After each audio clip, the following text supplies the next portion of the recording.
por esta, bueno, se enfoca por la gentil invitación y a todos ustedes por su gentil atención.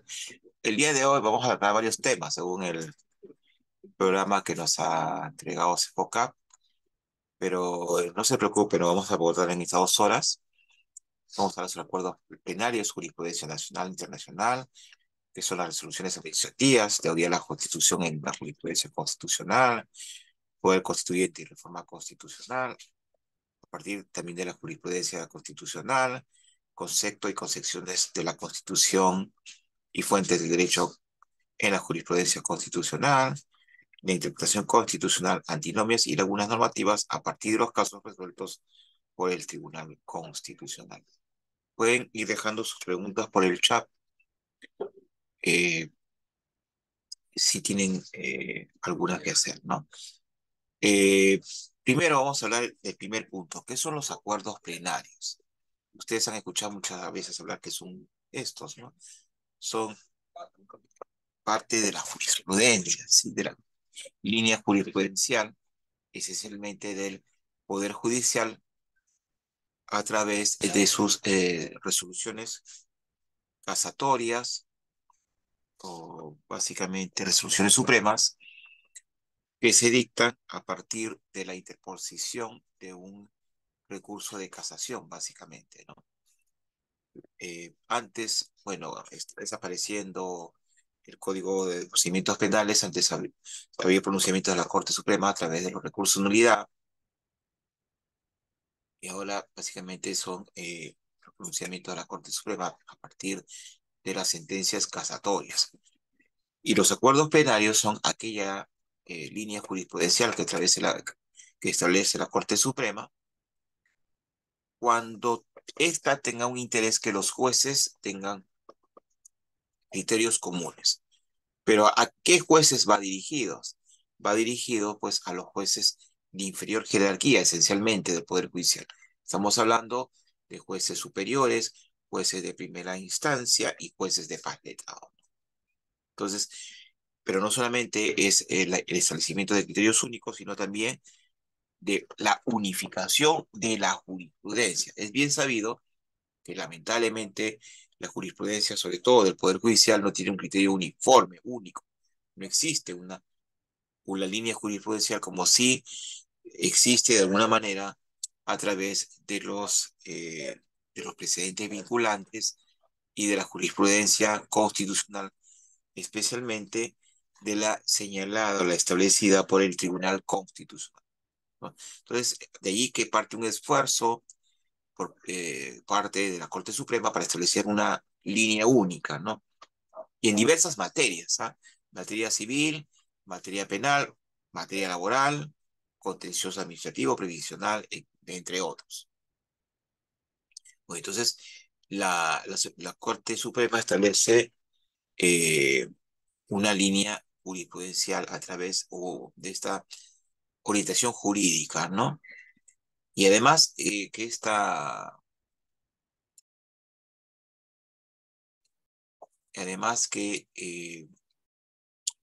estos pronunciamientos de la Corte Suprema son de cumplimiento obligatorio, es decir, que son vinculantes para todos los jueces a nivel nacional. ¿Y qué contienen estos acuerdos plenarios? Precisamente fundamentos jurídicos, establecimiento de reglas jurídicas que de alguna manera llenan algunos vacíos, algunas lagunas, por qué no decirlos, algunas antinomias, ¿no?, que se producen. Y además establece principios jurisprudenciales, ¿no?, que deben ser acatados y aplicados por todos los jueces de la República. ¿Y cuál es la diferencia con los precedentes vinculantes, por ejemplo, que establece el Tribunal Constitucional? Existen más de 50 y tantos precedentes vinculantes establecidos por el Tribunal Constitucional que los emite pues para orientar precisamente a la judicatura constitucional tanto del Poder Judicial como del Tribunal Constitucional. Los precedentes se establecen a través de algunas sentencias que adquieren la calidad de cosa juzgada. la calidad de cosa juzgada, ¿no? Entonces, el tribunal, cuando llega a algún caso vía recurso de agravio constitucional, algún caso constitucional o alguna demanda constitucional en los procesos de amparo, habeas corpus, habeas data y cumplimiento, aprovecha esa sentencia que llega en última y definitiva instancia y establece un precedente vinculante. ¿Y qué es un precedente vinculante? Algo similar al acuerdo plenario, pero en materia constitucional. El tribunal establece reglas, establece unas reglas a partir del precedente. Y estas reglas deben ser también vinculantes, o se resulta ser vinculantes y obligatorias por parte no solamente de los jueces constitucionales del Poder Judicial y del Tribunal Constitucional, sino también está dirigida a los jueces de la judicatura ordinaria en las materias que son de su competencia, ¿no? Por ejemplo, penal, los procesos de habeas corpus, en los amparos puede haber amparos contra resoluciones judiciales, en materia previsional, laboral, proceso de cumplimiento, proceso de amparo arbitral, entre otros, ¿no? Entre otros. Muy bien. Y ambos acuerdos plenarios, precedentes vinculantes, conforman lo que es la jurisprudencia. La jurisprudencia. Igual, perdón, antes de explicar la jurisprudencia, diremos que el precedente vinculante es también, digamos, también tiene la vocación de establecer un criterio único, ¿no? Una línea jurisprudencial. Entonces, en ambos casos, lo ideal es que los jueces, o sea, tengan predictibilidad. No solamente los jueces, ¿no? Es decir, en un caso resuelto de determinada forma, los jueces, digamos, inferiores deben resolver un caso similar en la misma, en el mismo sentido. Entonces, de la misma forma. Claro, puede haber un apartamiento del precedente, sí, por supuesto, del acuerdo plenario sí, pero si existen o si existan razones justificadas. Pero lo ideal es que exista una línea jurisprudencial, una línea única, una línea predictiva. Pero dijimos que la predictibilidad no solamente es a favor de los jueces y juezas, sino también de los abogados, sí, de los abogados. ¿Y esto qué significa? Por ejemplo, ustedes, los colegas, creo que la mayoría que está en este diplomado eh, litiga,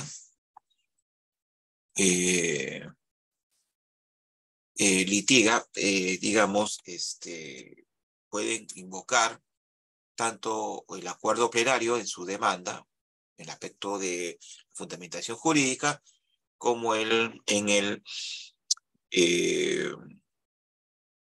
como el acuerdo, como el precedente vinculante en materia constitucional. Entonces, eso va a ayudar, digamos, a ilustrar al órgano jurisdiccional, a los jueces y juezas, y de alguna manera se les está dando un mensaje de que están obligados a resolver en determinado sentido, en el sentido del precedente o del acuerdo plenario.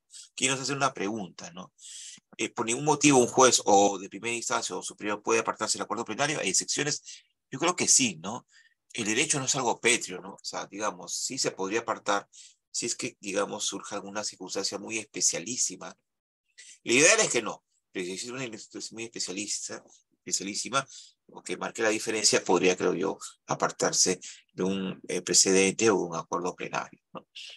Muy bien. Y dijimos, pues, que precedentes, acuerdos, son parte de lo que se denomina jurisprudencia, ¿no? O doctrina jurisprudencial. Y esta es la interpretación judicial del derecho efectuada por los más altos tribunales de un país, como en el caso del Perú, llámese Corte Suprema o Tribunal Constitucional, en relación a asuntos que a ellos les corresponden, ¿sí? En un determinado contexto histórico y que tiene la virtualidad de vincular a los tribunales que los efectuó y a los comités superiores. Es más, ¿esto qué significa? Que la obligatoriedad de aplicar sus precedentes, Tribunal Constitucional o los acuerdos plenarios de la Corte Suprema, también va dirigida a ellos. Es decir, la Corte Suprema misma, en casos similares que lleguen en virtud, por ejemplo, de un recurso de casación, tiene que aplicar esos mismos acuerdos plenarios que emitieron, ¿no? Entonces, la idea es no apartarse, o sea, por regla general y no apartarse de los acuerdos plenarios y de los precedentes. El tribunal mismo, el Tribunal Constitucional, aplica sus propios precedentes, ¿sabes? Para resolver las controversias que llegan a sede del Tribunal Constitucional. Hubo un caso, el caso en materia laboral, que el pleno anterior del tribunal, no recuerdo el número, en materia laboral es el Gorrío, si no me equivoco, o hay otro, creo, bueno, donde incluso en materia laboral los jueces del Poder Judicial, digamos, se apartaron de ese acuerdo plenario, de ese precedente, perdón, ¿no? Pero lo hicieron de forma justificada. Poco discreparon del criterio del Tribunal Constitucional. Muy bien, entonces, acuerdos plenarios emitidos por la Corte Suprema deben ser, digamos, obedecidos por la misma Corte Suprema y por los jueces de inferior jerarquía. Precedentes vinculantes son emitidos por el Tribunal Constitucional, deben ser obedecidos por el Tribunal Constitucional y por los jueces de inferior jerarquía, los jueces constitucionales en primera y segunda instancia del Poder Judicial. Ojo, también se puede emitir un precedente, un precedente vinculante por parte de la Corte Suprema, ¿no? ¿En qué casos? En los procesos de acción popular. Es el único proceso constitucional que jamás llega al Tribunal Constitucional, ¿no? Se interpone la demanda ante la Corte Superior. Si esta sentencia es apelada, sube a la Sala Constitucional y Social de la Corte Suprema, y si la Corte Suprema, si esta sala quiere establecer un precedente vinculante, puede hacerlo, ¿no? O sea, también esta sala puede establecer un precedente vinculante, pero solamente referido al tema constitucional del proceso de acción popular, ¿no? Entonces, cuando se tenga que resolver, y dijimos, casos fáctica y jurídicamente análogos, ¿no? Es decir, los jueces inferiores tienen que aplicar precedentes y acuerdos plenarios, ¿no? Y siempre que tal interpretación sea jurídicamente correcta. Muy bien. Jurisprudencia se entiende, pues, como la reiteración de fallos judiciales en el mismo sentido, por ello se habla de una línea jurisprudencial, tanto de los establecida a través de los acuerdos plenarios, como de los precedentes vinculantes. Sirve, dijimos, para la predictibilidad, para predecir cómo se va a resolver esa controversia, y el juez debe interpretar la norma en el caso concreto. Pero en nuestro país, la jurisprudencia, tanto del Poder Judicial como el del Tribunal Constitucional, entonces un poco adelantándonos a lo que vamos a ver, es fuente de derecho para la solución de casos concretos, obviamente dentro del marco de la Constitución y de la normatividad vigente, ¿sí? Esto confirma lo que la Constitución, en el inciso octavo del artículo 139, reconoce: el principio de no dejar de administrar justicia por vacío o defecto de la ley. ¿Qué significa esto? Que los jueces constitucionales y los jueces ordinarios tienen que administrar justicia, resolver el caso concreto, materia de su conocimiento, pese a que, digamos, el supuesto de hecho no esté contenida en una norma. Entonces, ojo, la norma puede tener vacíos, contradicciones o antinomias. Entonces, la labor del juez es de interpretar tanto la Constitución, a la que no están exentos los jueces ordinarios, no es solamente la labor del juez constitucional, y también la norma al caso concreto, ¿no? Entonces, digamos, en beneficio de la parte que corresponda, ¿sí? Entonces, los jueces crean derecho a través de la jurisprudencia. Y a su vez, esta jurisprudencia va a servir de fuente de derecho, es decir, fuente para resolver otras controversias futuras. Entonces, tenemos que tener un juez Hércules, un juez creador, ¿no? No solamente el juez se va a limitar a aplicar mecánicamente la ley, ¿no? Sino también puede crear ante vacíos, ante antinomias, incluso ante temas nuevos, temas límites. Entonces hemos hablado ya un poco digamos, la jurisprudencia constitucional, pues, ojo, debemos precisar que precedentes vinculantes en materia constitucional forman parte de la jurisprudencia constitucional. Pero no solo estas resoluciones, sino también otras resoluciones emitidas en los procesos constitucionales de la libertad, por ejemplo, amparo, habeas corpus, habeas data y cumplimiento, ¿sí? Entonces se establece incluso en la misma sentencia que llega a sede constitucional tanto del Poder Judicial como del Tribunal Constitucional, en la misma sentencia se puede señalar que esta decisión constituye una jurisprudencia, ¿no? O una jurisprudencia.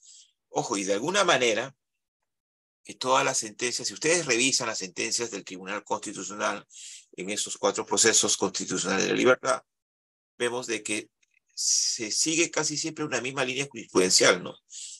Difícilmente hay un apartamiento o un cambio de línea jurisprudencial. Pero vamos a citar un ejemplo en qué casos el tribunal cambió esa línea jurisprudencial, ¿no? En los habeas corpus contra actuaciones del Ministerio Público. El tribunal ha establecido en su vasta jurisprudencia de años que las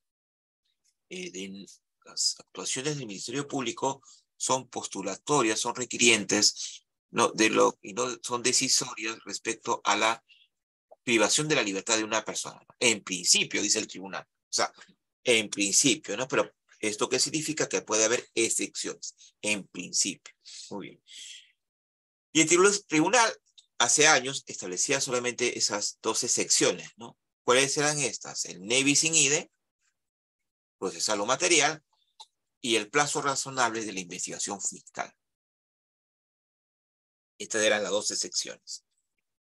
Sin embargo, el tribunal cambió su línea jurisprudencial en ese sentido y dijo pues que ahora ni esas actuaciones se pueden, digamos, pueden merecer un pronunciamiento de fondo a través de un proceso de habeas corpus, ¿no?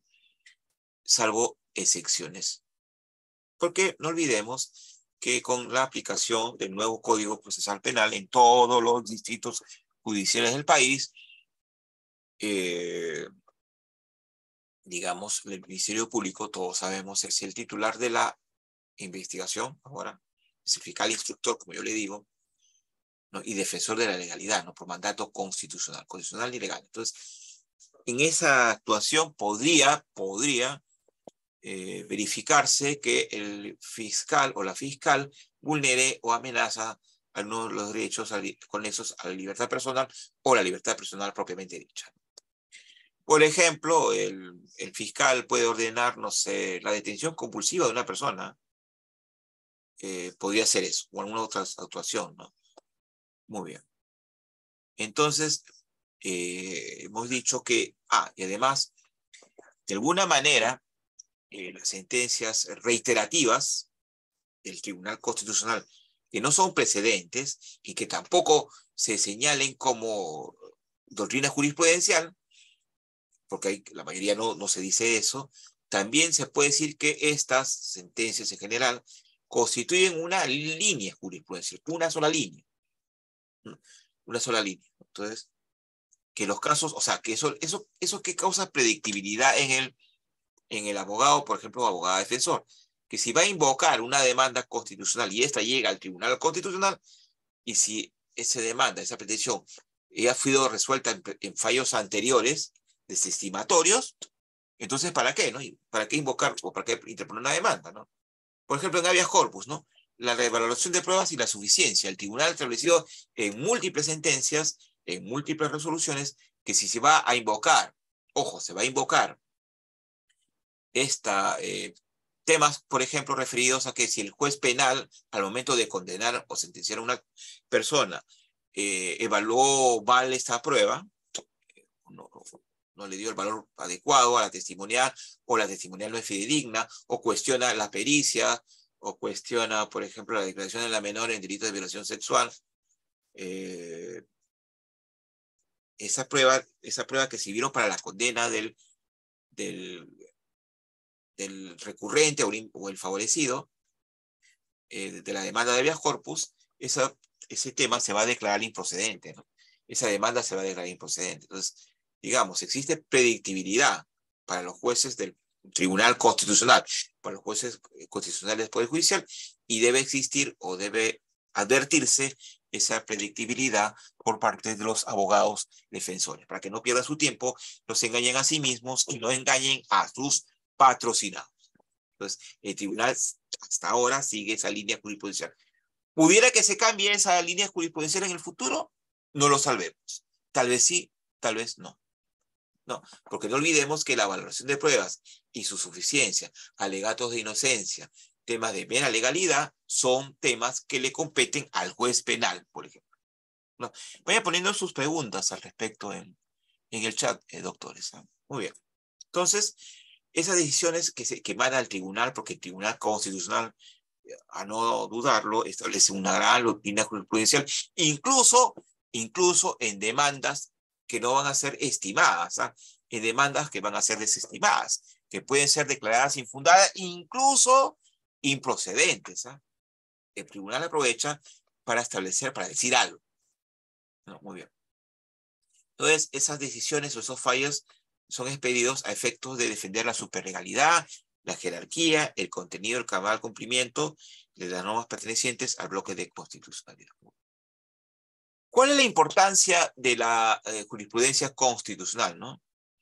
Es una herramienta fundamental para la construcción y la defensa permanente del Estado social y democrático de derecho, pero yo también diría del Estado constitucional de derecho, lo que es la etapa a donde se aspira a llegar, donde tenga plena vigencia, pleno valor, la Constitución y la defensa de los derechos fundamentales o los derechos constitucionales, que para mí es lo mismo. Además, la jurisprudencia del Tribunal Constitucional, y también un poco adelantándonos a lo que vamos a ver más tarde, la jurisprudencia es fuente de derecho primer orden, ¿no? No solamente para los tribunales ordinarios, sino para los demás entes públicos, así como para el propio Tribunal Constitucional. La jurisprudencia del TC es constitución viviente de la sociedad plural. Muy bien. Ahora vamos a ver brevemente, porque no nos vamos a detener, supongo que esto lo van a desarrollar ustedes en el diplomado, en todo caso, la oportunidad hablaremos, en qué consiste la jurisprudencia nacional, la jurisprudencia interna, y nos hemos adelantado, ¿no? Es las sentencias que emite tanto en Poder Judicial, en sus diversos procesos ordinarios, como la del Tribunal Constitucional. Entonces, la finalidad de la jurisprudencia nacional es exponer los preceptos jurídicos vigentes en nuestro sistema de derecho orientado a litigantes, ojo, también se orienta a litigantes, a abogados y a ciudadanos, ¿no? ¿Y cómo se conforma? Por ejecutorias vinculantes, son las resoluciones supremas, como yo le digo también, los acuerdos plenarios antes mencionados, los procesos, las decisiones emitidas en los procesos constitucionales de la libertad, que se transitan por el Poder Judicial y el Tribunal Constitucional. ¿Ah? Ojo. A ver. Vamos a explicar brevemente. No sé si ustedes lo van a ver o lo han visto en ese diplomado. Seguramente van a ver cuando tengan que ver amparo y habeas corpus y otros procesos constitucionales de libertad.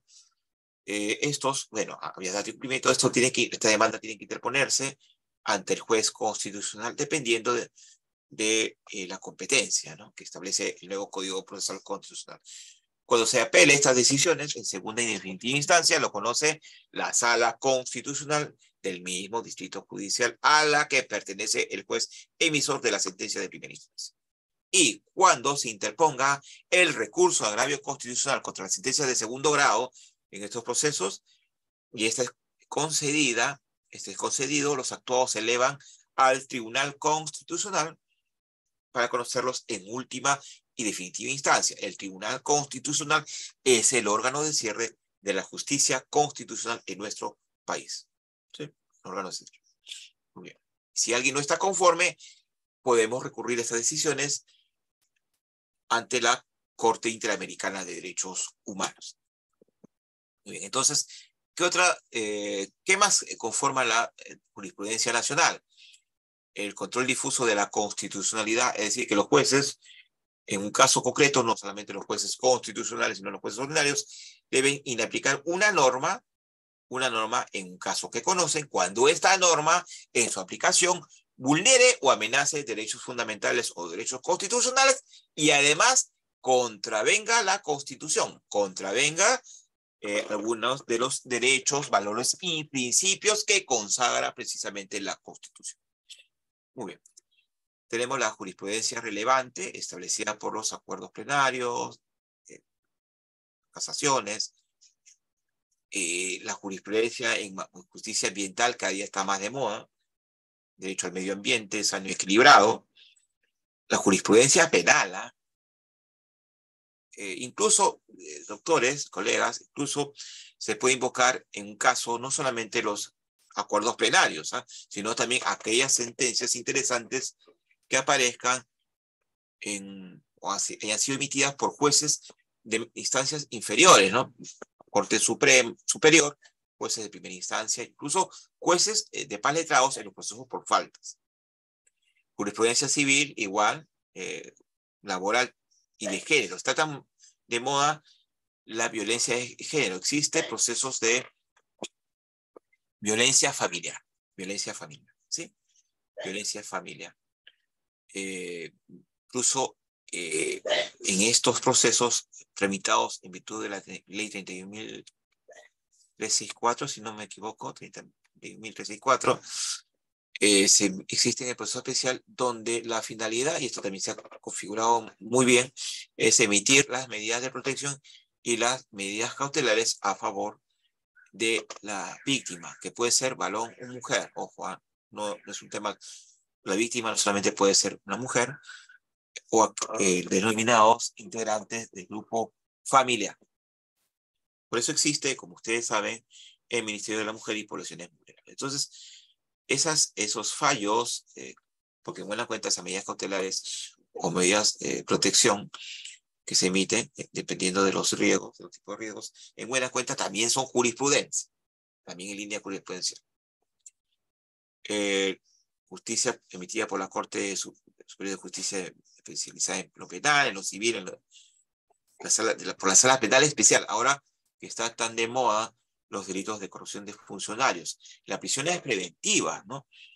La resolución es que realmente parece que los jueces penales, lo digo con todo respeto y cariño, no solamente han generalizado el uso excepcional de esta medida cautelar de naturaleza personal, sino que también no saben aplicarla, no saben aplicar los supuestos contenidos en los artículos 268 y 269 del nuevo Código nuevo Código Procesal Penal aprobado en virtud del decreto legislativo 957.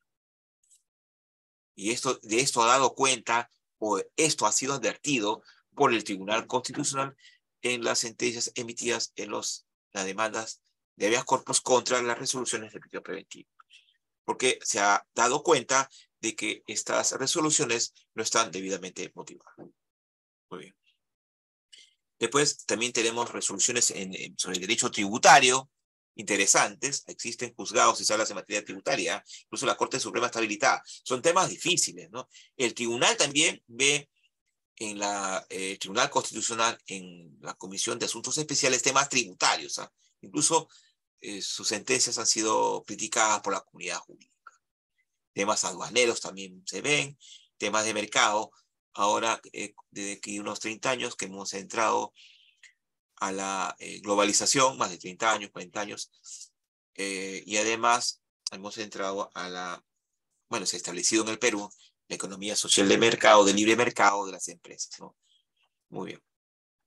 Especialidad comercial, resoluciones sobre anulación y ejecución de laudos arbitrales. Ojo, interesante, por la Corte Superior de Justicia. Es decir, los laudos arbitrales pueden ser impugnados a través de los recursos de anulación y ante la Corte Superior de Justicia de la República, dependiendo del distrito judicial correspondiente.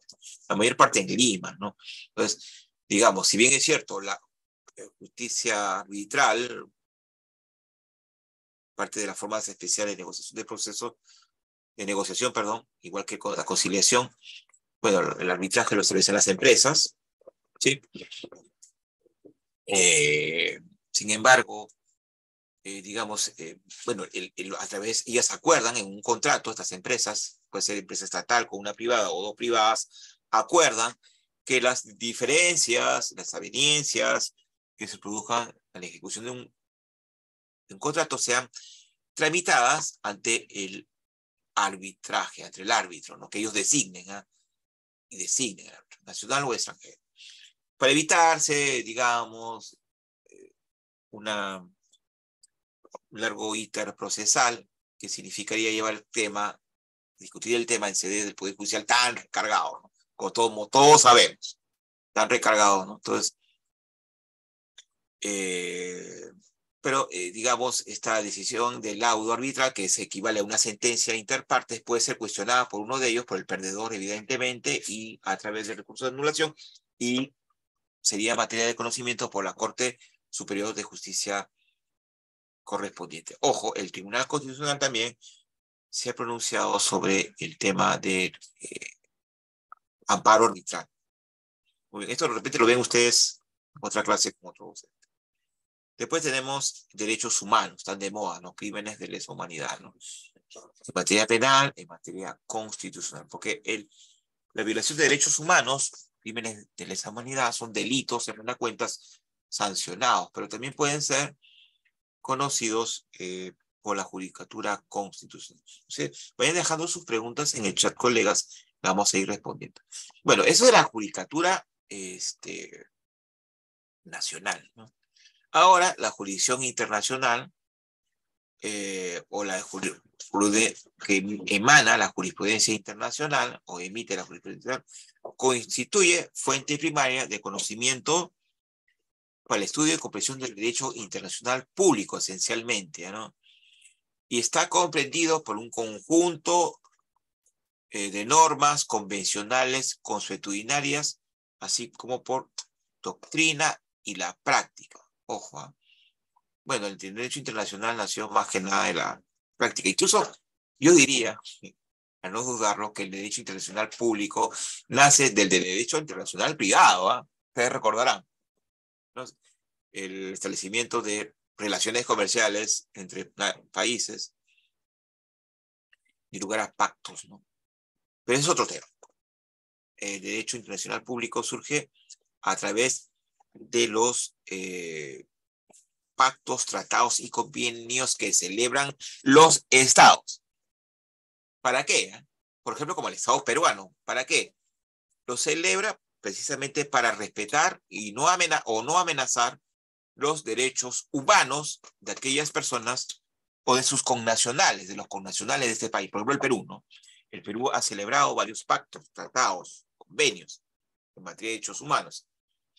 De las Naciones Unidas, la Convención Americana de Derechos Humanos, Pacto de San José de Costa Rica, entre otros, ¿no? Entonces, gracias. Entonces, vamos a tomar, por ejemplo, el Perú. El Perú se ha comprometido a respetar los derechos humanos de sus ciudadanos y ciudadanas peruanas. Pero no solamente de nosotros, los peruanos, sino también de aquellas personas que bajo diversas circunstancias se encuentran habitando en nuestro hermoso país. Residentes, asilados, inmigrantes, etcétera, ¿no? Diplomáticos también, ¿no? Bueno, aunque también los protege sus las leyes diplomáticas, ¿no? Muy bien. Un Estado se compromete frente a otros Estados a respetar los derechos humanos de estos ciudadanos y ciudadanas.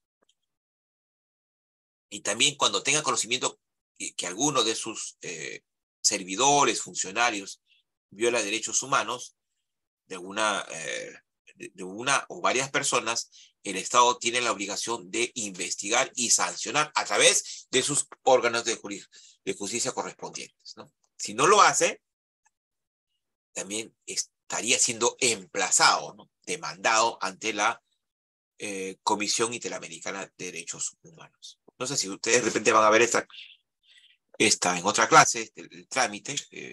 No quiero explayarme mucho más. Disculpen.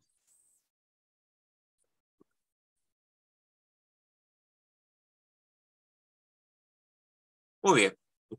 Entonces, por ejemplo, se presenta una denuncia ante la Comisión Interamericana de Derechos Humanos, brevemente, hermano, vamos a decir, y esta comisión, que es como decir una instancia inferior de la Convención Americana de Derechos Humanos, va a invitar a las partes, a la parte denunciante, que puede ser una persona individual o jurídica, no ONG, por ejemplo, a que llegue a un acuerdo o una conciliación, mejor dicho, con el Estado demandado o emplazado.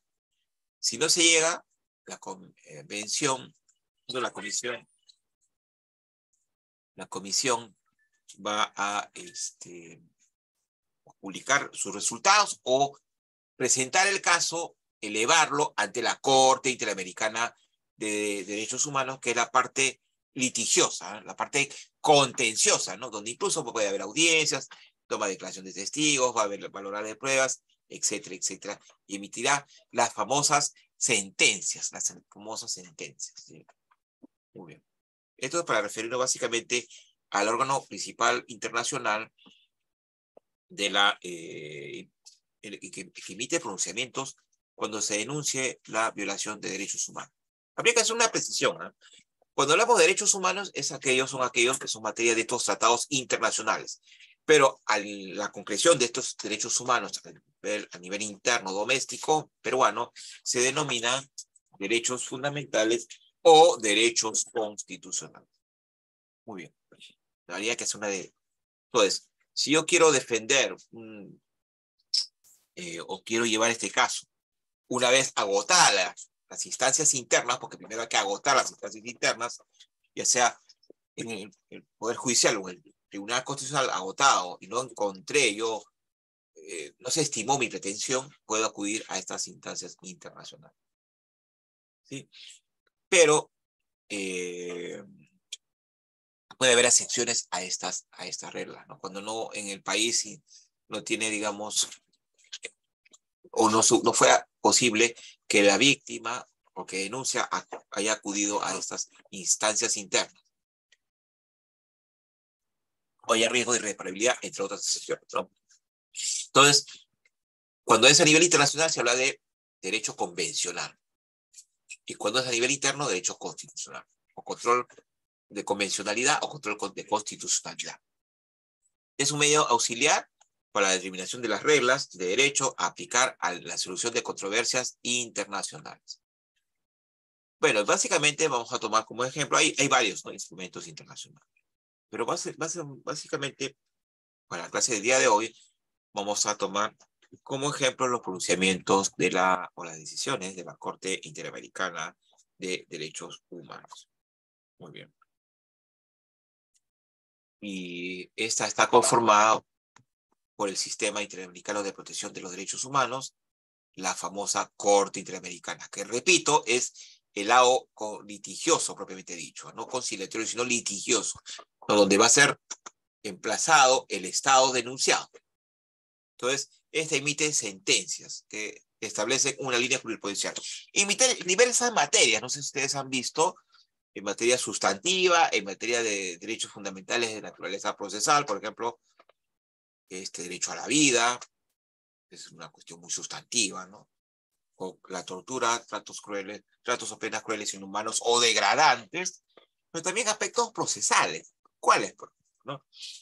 Vulneración del derecho de defensa, la doble instancia, debida motivación de las resoluciones judiciales, derecho a la prueba, entre otros. Entonces, la Corte tiene interesante jurisprudencia al respecto, que puede ser invocada por los abogados litigantes, y abogadas, al momento de interponer alguna demanda en un proceso ordinario o constitucional.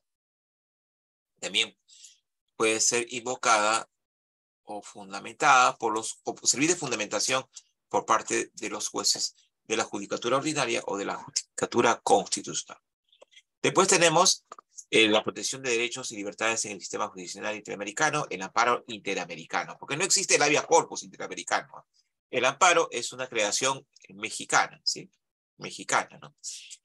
El habeas corpus es una creación inglesa, británica. Entonces, el amparo en México, por ejemplo, en México, el amparo, o cuando se invoca amparo o se interpone amparo, también se puede alegar cuestiones referidas a los procesos de habeas corpus en el Perú. El Perú sí se definió, ¿no? Cuáles son los, digamos, los derechos en materia de protección a través de estos procesos, ¿no? En el Perú, por ejemplo, tenemos el amparo que tutela derechos de dimensión espiritual, de naturaleza cultural, económica y social. El habeas corpus, derecho a libertad y derechos conexos. Entonces, hay una diferencia, ¿no? En el Perú, clara, establecida en la Constitución como en el nuevo Código Procesal de Constitución. Después tenemos jurisprudencia de la Corte Interamericana de Derechos Humanos en materia de reparaciones. Sentencias que establecen reparaciones e indemnizaciones. Incluso hay pronunciamientos mixtos, ¿no? Por ejemplo, cuando hay errores judiciales o vulneración de garantías judiciales en el fuero interno nuestro, o simplemente, por ejemplo, casos que vamos a ver dentro de un rato, brevemente, incluso la Corte ha establecido indemnizaciones y reparaciones incluso para las víctimas, ¿eh? De las personas que han sido asesinadas. Asimismo, la Comisión y la Corte emite medidas provisionales y medidas cautelares, dependiendo. Cautelares por parte de la Comisión, provisionales por parte de la Corte Interamericana. Ojo, ¿eh? ¿Qué significa? Incluso estas medidas se pueden dictar pese a que no haya un proceso abierto, ¿eh? Pese a que no haya un proceso abierto, ¿sí? Por ejemplo, había un caso que llegó al Tribunal Constitucional de un chinito, Ho Guomin, donde él invocaba que si regresaba a su país, China, de origen, estaba en el Perú, si regresaba a China lo iban a ejecutar, porque las leyes en China son drásticas en materia de delitos tributarios, algo así, aduaneros, tributarios. Entonces, dijo, él logró que la Corte le otorgara una medida cautelar para no regresar a China. Estaba a juego su vida. El tribunal, en una primera sentencia, declaró fundada la demanda. Posteriormente, el tribunal inflexionó su postura y declaró infundada la demanda, porque se verificó que habían desaparecido esas situaciones que implicaban peligro contra la vida.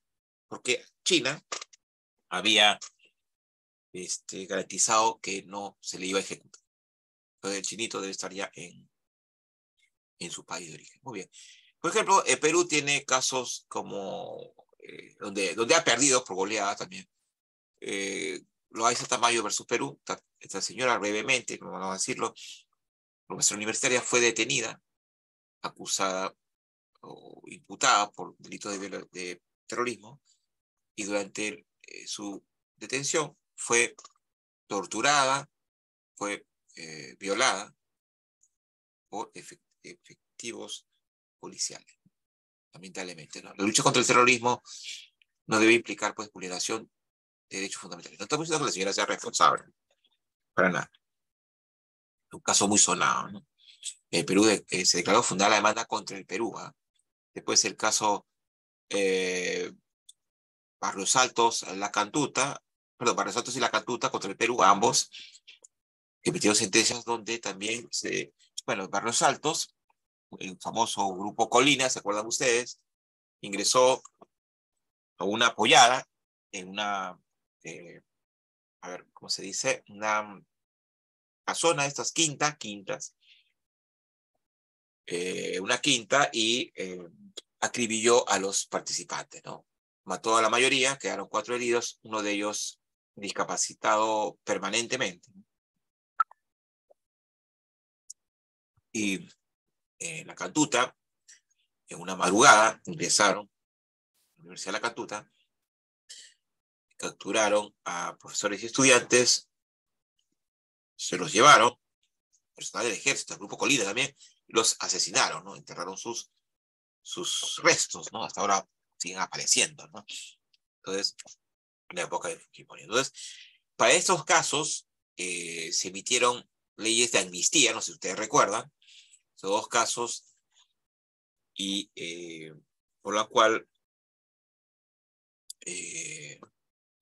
se establecía que para civiles, policías y militares que hayan participado en estos hechos, había una amnistía, ¿no?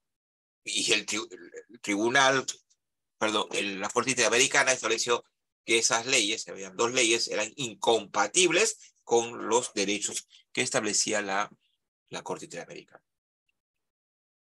Igual se declaró fundada las dos demás. Después tenemos el caso Corte Interamericana Azul Rojas Marín, una persona, un hombre gay, que fue detenido junto a otra persona y acusado, no recuerdo qué delito, y durante su cautiverio por parte de la policía y serenazgo fue objeto también de violación sexual, ¿no? Aparte de otros maltratos, ¿no? Con objetos, ¿eh? Denuncia este hecho al Ministerio Público y el Ministerio Público archivó la denuncia. Entonces, aquí el Estado peruano, a través del Ministerio Público, no hizo nada para investigar y que se juzgue y sancione a los responsables de del maltrato, ¿no? De la vejación de este señor. Y también en esta sentencia se establecieron algunas decisiones respecto a las personas pertenecientes a la comunidad LGTBI. Y el último caso, hay varios, ¿no? Pero los más sonados, el caso Lori Berenson Mejía versus Perú. Bueno, al igual que el caso de la señora Loaiza, bueno, estas personas sí la condenaron, pero durante el caso de Lori Berenson, norteamericana, acusada de pertenecer al MRTA, la torturaron, la tuvieron en condiciones infrahumanas, sin alimentación, espacio reducido de cautiverio, de encarcelamiento, donde afectó gravemente su salud. Incluso acá se estableció el pago de costas y costos a sus padres, que era lo muy bien. No sé si hay preguntas hasta acá. ¿Qué son las resoluciones administrativas? No sé si hay preguntas, vamos a ver el chat. Está un poquito calladito, colega. Nos hicieron una pregunta, ¿no? A ver, vamos a unos segunditos a ver si hacen preguntas. Me gusta resolver las preguntas en la clase, ¿no? Y al final también, sin perjuicio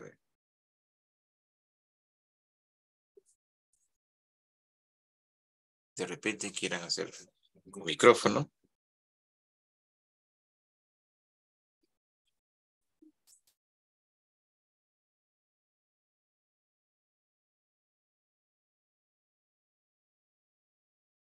Ah, hay una pregunta, un colega. Qué bueno. Muy buena pregunta. ¿Cuál es la diferencia entre un acuerdo penal y una casación? Muy bien. Sí, sí, ya habíamos dicho, ¿eh? Bueno, pero vamos a reiterarlo. Acuerdo penal es que establece la Corte Suprema, eh, digamos, cuando llegan causas a su instancia, ¿no? En diversos procesos ordinarios, civil, penal, contencioso administrativo, laboral, previsional, etcétera, ¿no? Solamente procesos ordinarios, ¿ah? Llegan ahí, ya sea en virtud de, puede ser un recurso de casación, ¿no?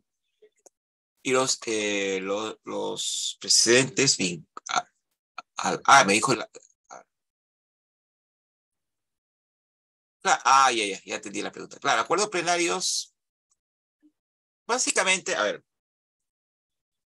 si los acuerdos plenarios son las reuniones, me olvidé decir, las reuniones de los magistrados supremos para establecer una línea jurisprudencial en casos que llegan a su sede, ¿no? A su sede, me olvidaba, a su sede, ¿no? Bajo eh, algún recurso, ¿no? Y las casaciones son básicamente decisiones también supremas, resoluciones supremas, que se emiten cuando llega a la Corte Suprema los recursos de casación. Casación extraordinaria, ¿no? Ya sea en procesos penales, en procesos civiles, esencialmente. Laborales también, ¿no? Entonces, eh, de ahí, o sea, de ahí, digamos, son emitidas por el mismo órgano, pero unos referidos a algunos recursos que llegan y otros son en virtud específicamente de los recursos de casación. De los recursos de casación. Por ahí como que se suele confundir. ¿No? No sé si tiene más preguntas.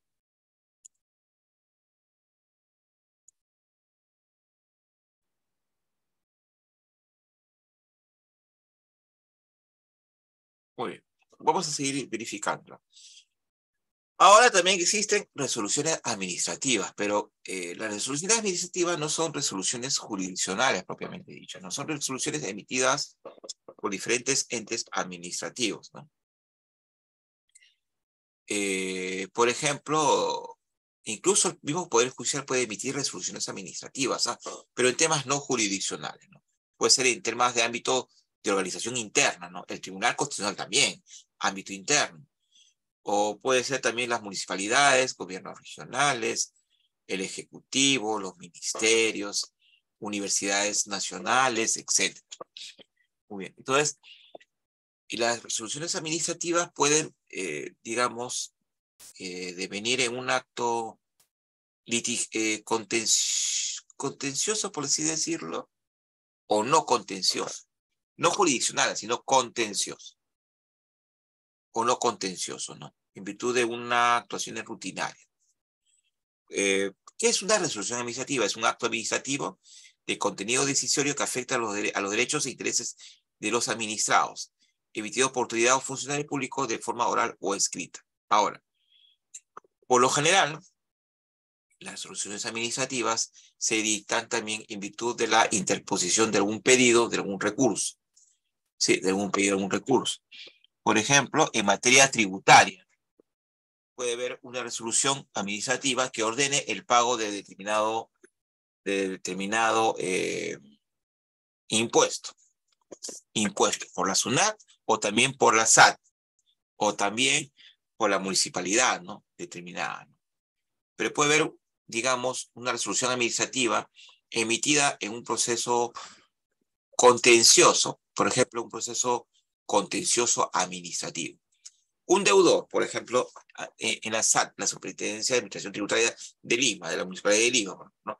Puede deber arbitrios, impuestos municipales, arbitrios y el otro, ¿cuál es? Arbitrios y autoavalúo, no, cabala que llamaban antes, o predial, el impuesto predial. Entonces no pagan, se generan intereses, no pagan años, y ese tema ya pasa a la SAT, ¿no? De la Municipalidad de Lima. Entonces, es una instancia, digamos, cuasi jurisdiccional, ¿no? Cuasi jurisdiccional. Entonces, cuasi jurisdiccional, entonces, es más, donde incluso se puede embargar el bien en materia de deuda u otros bienes del administrado, y este administrado tiene la posibilidad de oponerse, ¿no? A ese cobro. Incluso puede ofrecer medios probatorios, puede apelar, o interponer recursos de reconsideración, apelación, incluso puede llegar a un acuerdo para financiar el pago de esa deuda, ¿no? De esa deuda, muy bien. Vamos a responder la pregunta después. Muy bien, entonces,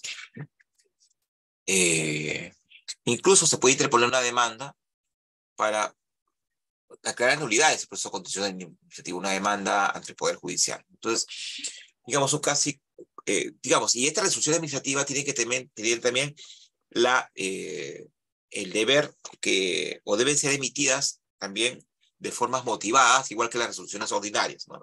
Igual que las resoluciones ordinarias. Deben estar debidamente motivadas, ¿ah? Entonces, a esto se llama debida motivación de resoluciones administrativas. ¿Y qué es la norma?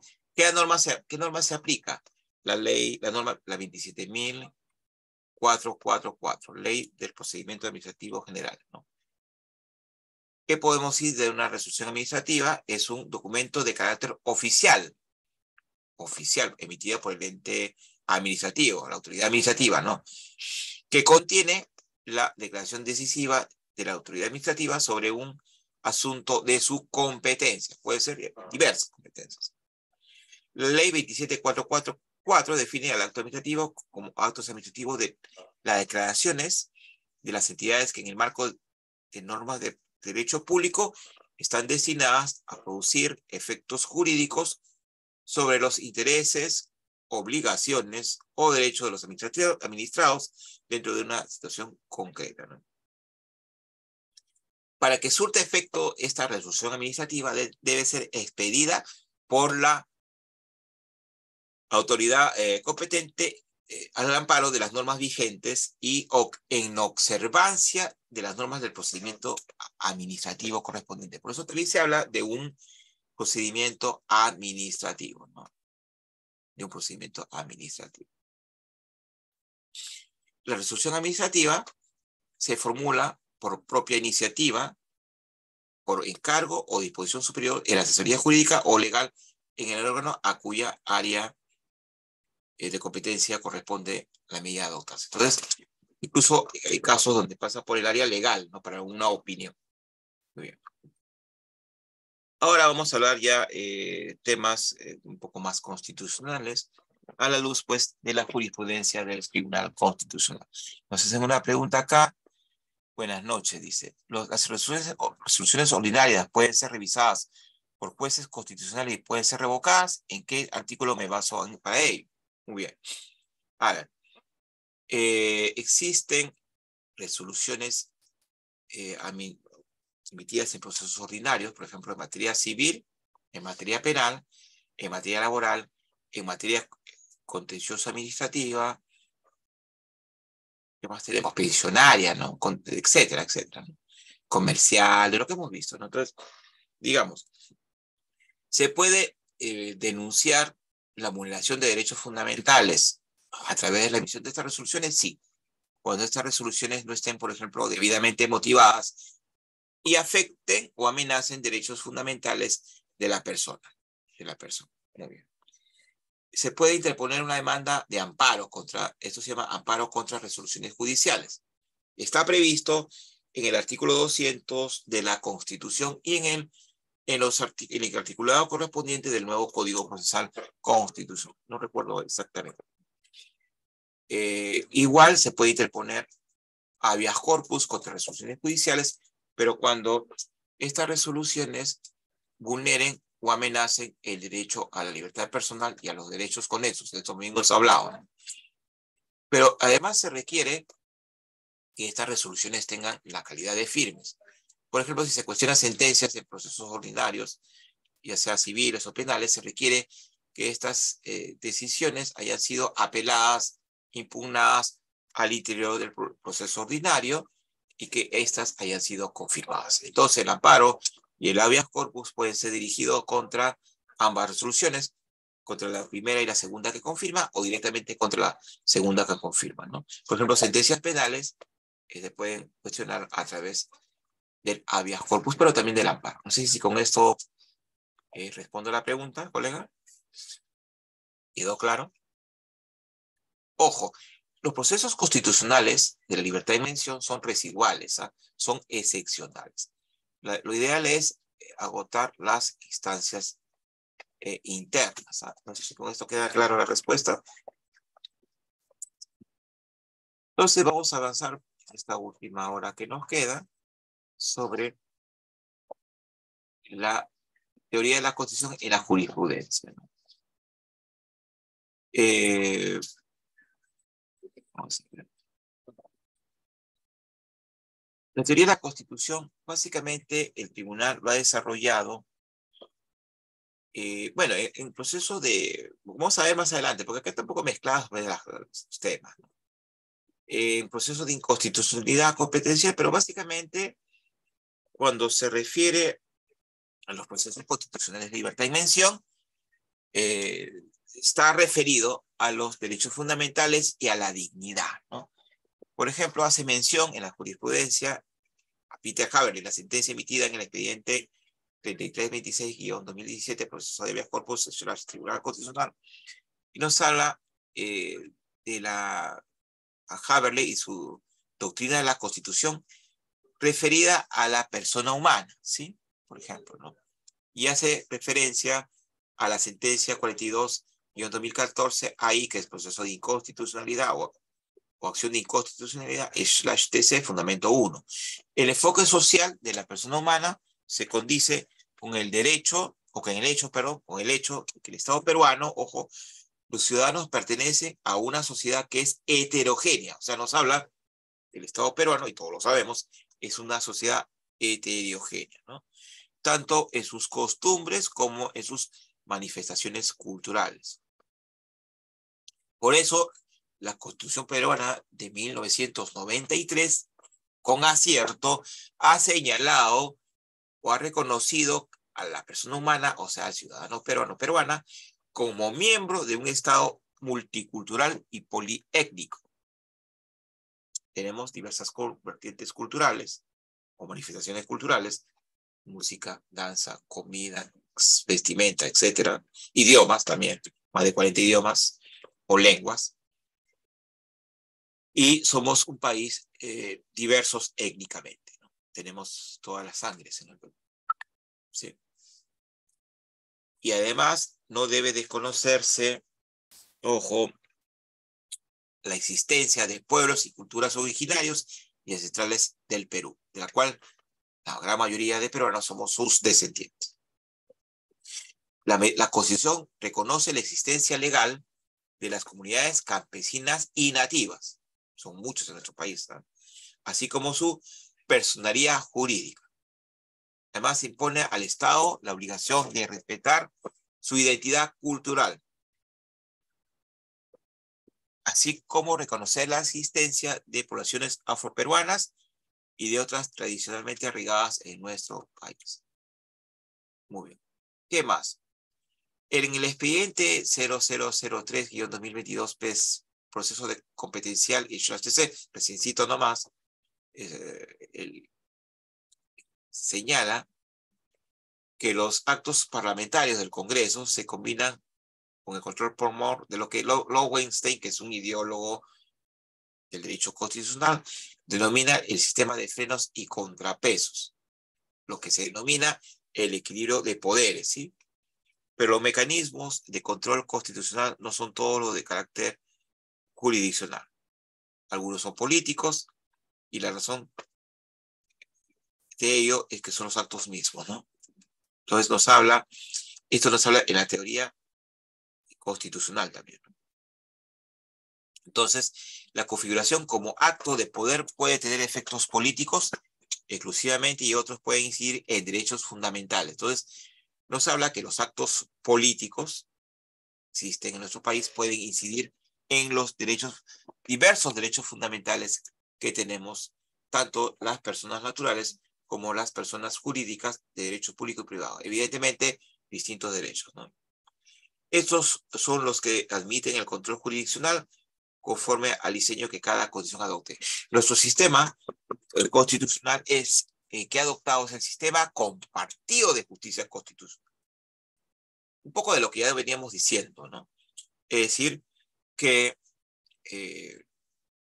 digamos, la demanda constitucionales, los 4 procesos constitucionales de libertad, repito, amparo, habeas corpus, habeas y cumplimiento, tiene que transitar necesariamente por el Poder Judicial en doble instancia y, como dije, llega al Tribunal Constitucional de forma excepcional y en última definitiva instancia cuando se interponga contra la sentencia de segundo grado el denominado recurso de agravio constitucional. Entonces, la Constitución, la autoridad constitucional en nuestro país pone énfasis en los derechos fundamentales de las personas.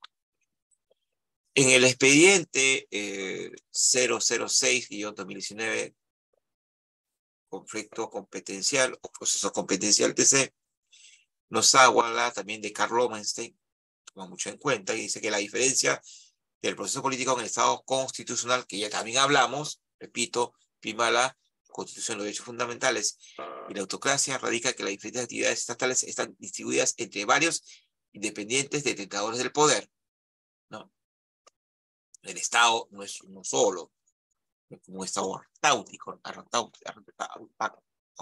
autárquico, ¿no? Sino que distribuye en diferentes instituciones. Existen 4 poderes, ¿no? Bueno, 3 poderes realmente, algunas salas del que la prensa es cuarto poder, ¿no? Poder judicial, ejecutivo y legislativo. Entonces, debe haber pesos y contrapesos entre estos, ¿no? Si no, sería un Estado autoritario, ¿no? Entonces, estos están obligados constitucionalmente a cooperar en la formación de la voluntad estatal, ¿no? Esta es una dinámica de interjuego, de controles que hay, ¿sí? Muy bien, para llevar a cabo determinadas tareas en beneficio precisamente de los derechos fundamentales. Y en la sentencia emitida en el expediente 1470-2016, proceso de habeas corpus, es la Tribunal Constitucional nos habla los derechos a acciones positivas por parte del Estado.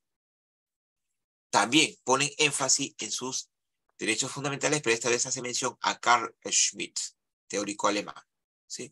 Los derechos fundamentales, en su dimensión subjetiva, son situaciones jurídicas de derecho subjetivo que tienen por objeto la garantía de bienes jurídicos constitucionales derivados de la dignidad humana. ¿Se dan cuenta? Dos conceptos importantes para la jurisprudencia del Tribunal Constitucional. Por un lado, derechos fundamentales y de otro lado, dignidad humana. La dignidad humana es comprensiva de los demás derechos fundamentales, ¿no? Entonces, todos básicamente dirigidos a la persona natural. Nos habla que los derechos fundamentales son derechos subjetivos, ¿no? Son derechos a algo, hacia algo. Ese algo puede ser un dar, un hacer o un no hacer. ¿No? Muy bien. De forma tradicional se ha definido que los derechos fundamentales como prerrogativas de las personas ante el Estado a fin de que éste no interfiera en sus esferas de la libertad individual. Esta posición es defendida por la teoría liberal de los derechos fundamentales. Pero bueno, a ver, los derechos fundamentales no solamente pueden ser exigidos frente al Estado, sino también frente a particulares. Y es cierto, los particulares también podemos vulnerar o amenazar derechos fundamentales de otras personas. Es más, una persona jurídica puede vulnerar los derechos fundamentales de personas jurídicas de derecho privado de personas individuales, ¿sí? Incluso se habla que las personas jurídicas, como las empresas, también tienen derechos fundamentales distintos a los de la persona de a pie, la persona humana.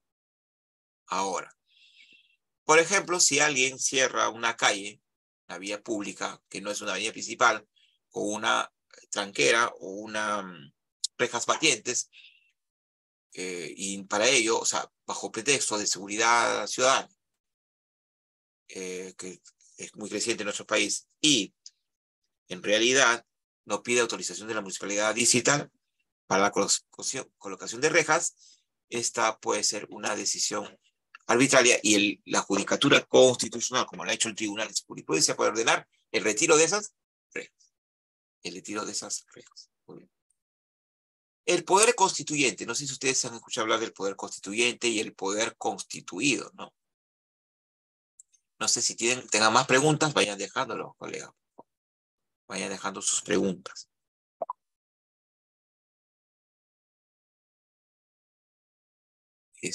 Vayan dejando sus preguntas, coleguitas, ¿eh? Voy a pedir un poquito de agüita, por favor. Un segundo.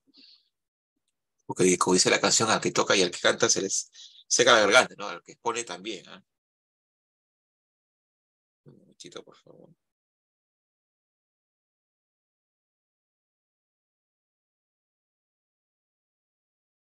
Muy bien. El poder en la sentencia emitida, pues este es un expediente antiguo, pero sí sigue siendo reiterativo este concepto. En el expediente 14-2002, ahí, /TC, nos habla del poder constituyente. Por regla general, se denomina a este como la facultad por la cual el pueblo, en cuanto titular de la soberanía, decide instituir un orden constitucional. ¿Quién es el soberano? No estamos hablando del soberano, el monarca, ¿no? De las épocas del medioevo, o de 1800, sino el soberano es el pueblo, el gran soberano. Entonces el pueblo, como el pueblo nuestro pueblo, una vez liberado del yugo español, decide pues establecer una república y establecer un orden constitucional. Un orden constitucional. Y para ello, ¿cómo se establece un orden constitucional, señores? ¿Cómo creen ustedes? A través de una carta magna. ¿Cuáles se están imaginando ustedes? La famosa Constitución, que establece, también adelantándonos un poco, establece un sistema político determinado, elecciones, etcétera. Bueno, la evolución nuestra ha evolucionado, ¿no? Ha evolucionado. Tuvo diferentes orientaciones. Hacemos un recuento histórico de la Constitución. Muy bien.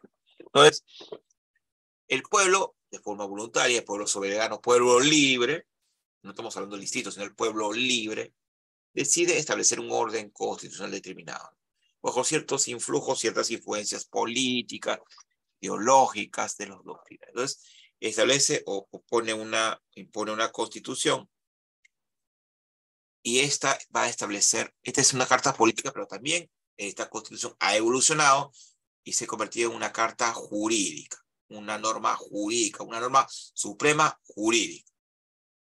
Muy bien, entonces, Ernst Buckenfeld, porque el tribunal hace también mención a estos doctrinarios, nos señala que el poder constituyente es aquella fuerza, autoridad política capaz de crear, ojo, crear, sustentar y cancelar la Constitución en su pretensión normativa de validez. Es más, puede ser que el poder constituyente diga, no, esta Constitución no vale, porque las situaciones y circunstancias de la vida han cambiado.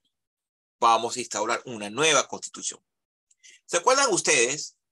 Bueno, los que somos mayores y los jóvenes son histórica, del CCD, el famoso Congreso Constituyente Democrático, de Fujimori, que estableció la nueva constitución, la actual, la de 1993, y dejó de lado la constitución de 1979. Pero ha tenido infinidades de constituciones. La actual creo que es la que más está durando. Entonces, ¿por qué? Si ustedes revisan la actual constitución, no tiene muchos cambios, ¿no? Salvo algunas cosas, ¿no? Frente a la del 79, salvo en materia económica. Entonces se adaptó esta nueva constitución a lo que se venía, ¿no? A la economía social de mercado, al liberalismo, a la globalización. Coincidió con la caída del muro de Berlín, con la perestroika, etcétera, etcétera. Entonces, esa es la nueva constitución. O sea, el poder constituyente no solamente es la reunión del pueblo, el pueblo soberano, para instituir una nueva constitución, sino para cambiar la vigente constitución.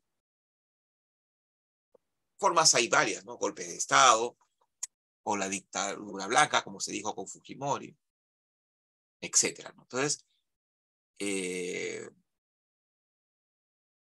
no es idéntico al poder establecido del Estado, sino que López, bueno, el Perú dijo, ¿no? Se estableció como república, decidió ser república y no, bueno, por ahí hubo unas voces que dijeron que podíamos hacer una especie de reinado, etcétera. Bueno, entonces el poder constituyente, bueno, ahora en el Estado moderno se crea a través de una reunión de patricios, de especialistas, se establece una nueva constitución y el poder constituido es la constitución, ¿no?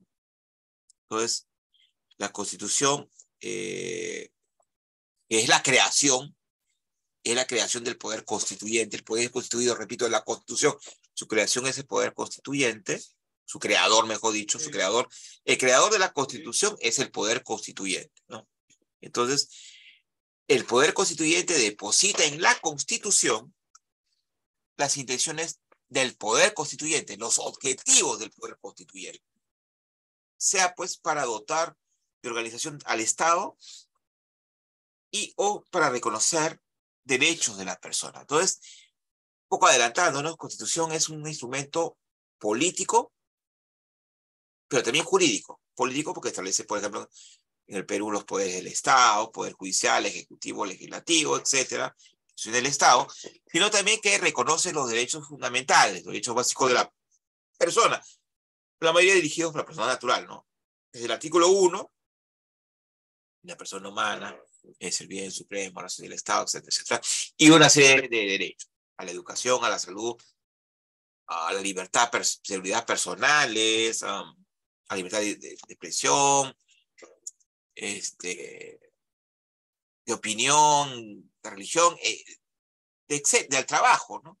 Pero también establece algunos derechos de la persona jurídica, novedad de la nueva Constitución. ¿Qué más tenemos? El poder constituyente surge, bueno, perdón, antes de en la sentencia emitida en el expediente 0001-2022, PI, proceso de inconstitucionalidad, es la Tribunal Constitucional, también nos habla del poder constituyente, ¿no? Y dice que con el surgimiento del Estado democrático liberal, se tuvo como una de sus consecuencias la redefinición del concepto de constitución y del órgano competente para su concreción y reforma. Nos habla, pues, desde esa CIES se diferenció, ¿no?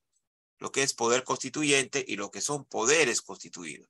Es decir, la potestad de dar una constitución que diseñe y atribuye competencias a los poderes constituidos, ¿no? Por ejemplo, a los otros poderes del Estado.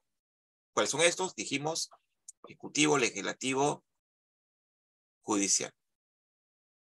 Y la de ejercer funciones legislativas, ejecutivas y de impartir justicia, en otras palabras, ¿no? O sea, esas son las funciones de estos tres poderes. Todo esto está el ejercicio de esas funciones dentro del marco constitucional. El poder constituyente se puede dar en dos momentos, ¿ah? Con el origen del Estado moderno, nuestro, por ejemplo, peruano, o la refundición sobre nuevas bases de dicho Estado. Repito, si cabe el ejemplo, nuevas bases del Estado peruano durante el gobierno de Fujimori, ¿no? Con la instauración básicamente es, digamos, la piedra angular, para mi entender, de la nueva constitución de la economía social de mercado. Al respecto, Orbegoso Venegas señala que el poder constituyente tiene un carácter formal y material.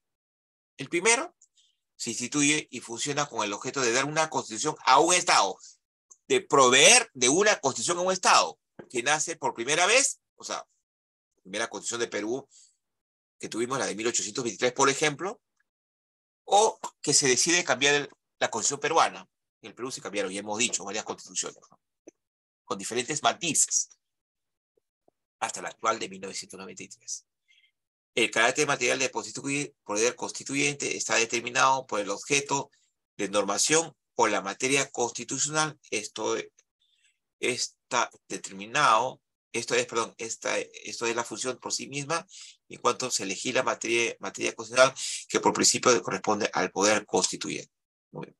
Entonces, ¿cómo se norma la materia constitucional? Muy bien. Vamos a pasar un poco de esto, un poquito ya lo que venimos diciendo. Bueno, dijimos que el poder constituyente puede surgir luego de un golpe de Estado, por ejemplo, ¿no? Un golpe de Estado. O una revolución, un cuartelazo. El Perú ya tuvo varios, ¿no? Y además, varias de las constituciones nuestras nacieron así, ¿no? Producto de un hecho violento. Sí.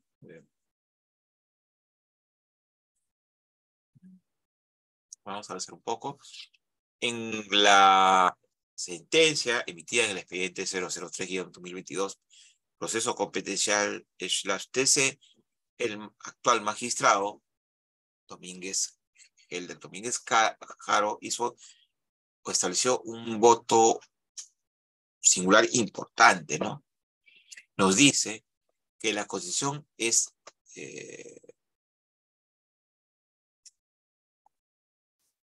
vamos a ver un poquito. La Constitución es que se habría vulnerado, dice por dicho magistrado demandado, y no el Tribunal Constitucional, a quien el Poder Constituyente le encomendó el noble encargo de supremo intérprete de la Constitución.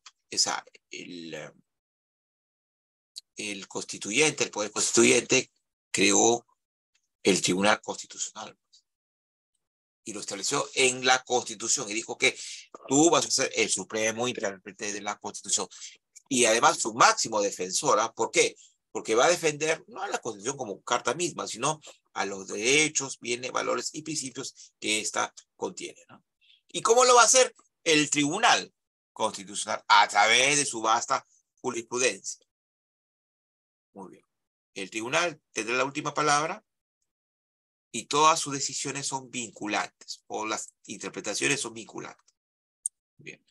Reforma constitucional. No sé si hay más preguntas, colegas, vayan poniéndolos. Por favor. Minutos. La reforma constitucional es el cambio en la Constitución. Es un cambio en la Constitución. Cambio, bueno, nuestra Constitución peruana ha sufrido varios cambios, ¿no? Más exige, creo, por determinadas circunstancias, el cambio de algunas normas de la Constitución. En esta sentencia se dijo que la ideología del Estado constitucional democrático exige que para la competencia para la reforma constitucional no solo sea el monopolio de un único detentador del poder, sino que debe estar distribuido de la mejor forma posible. ¿Y cómo se distribuye esto? ¿Cómo se debería distribuir? Acá, en la población. O sea, la reforma, en principio, la reforma de la Constitución o de algunos artículos o preceptos de la Constitución no solamente debe ser de exclusividad del Parlamento, sino de la ciudadanía en su conjunto. Por ello, todos los detentadores legítimos de poder, gobierno, parlamento, pueblo organizado como electorado, debe poder participar en ella, ¿no? A través de la máxima dispersión de esta participación. La reforma constitucional realizada requiere el más amplio consenso y la más alta o elevada legitimidad. Consenso de la mayoría de ponerse de acuerdo y que ese acuerdo ostente legitimidad. Entonces, el soberano, en principio, que es el pueblo, repito, debe decidir sobre la reforma de la Constitución. Muy bien. Acá hay una pregunta de la doctora María. Vamos a responder, doctora, terminamos este punto, vamos a responder. Lo expuesto demuestra que el órgano revisor de la Constitución es por naturaleza el Parlamento. El Parlamento, bueno, es el que va a revisarla, porque en buena cuenta es el que dio lugar, nacimiento de la Constitución. Órgano que materializa el mandato representativo. ¿A quiénes representan los parlamentarios? A todos y todas los ciudadanos peruanos. La importancia de la reforma constitucional debe ser diseñada de forma que haya una participación colectiva y masiva, ¿no? Que de esta forma democratice con mayor alcance entre los diferentes grupos sociales de la comunidad. Entonces, tanto el gobierno como el pueblo deben tener iniciativa en la reforma de la Constitución. Y se debe permitir fórmulas de participación colectiva en su aprobación como una forma de legitimación mayoritaria. Ustedes estarán imaginándose a través de cómo puede participar el pueblo. Vamos a ir preguntándole a cada ciudadano de a pie, uno por uno, o hay un mecanismo especializado para permitir la reforma de la Constitución. El mecanismo adecuado es el referendo. Termino este punto y respondemos a las dos preguntas, ¿sí? a los dos colegas.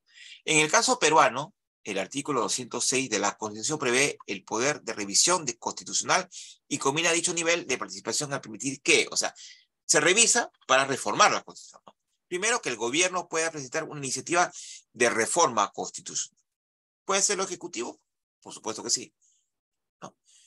Y el pueblo no solo participará a través de sus representantes libremente elegidos, o sea, el pueblo no solamente va a participar a través de los congresistas, sino que también ratificará esa reforma vía referéndum.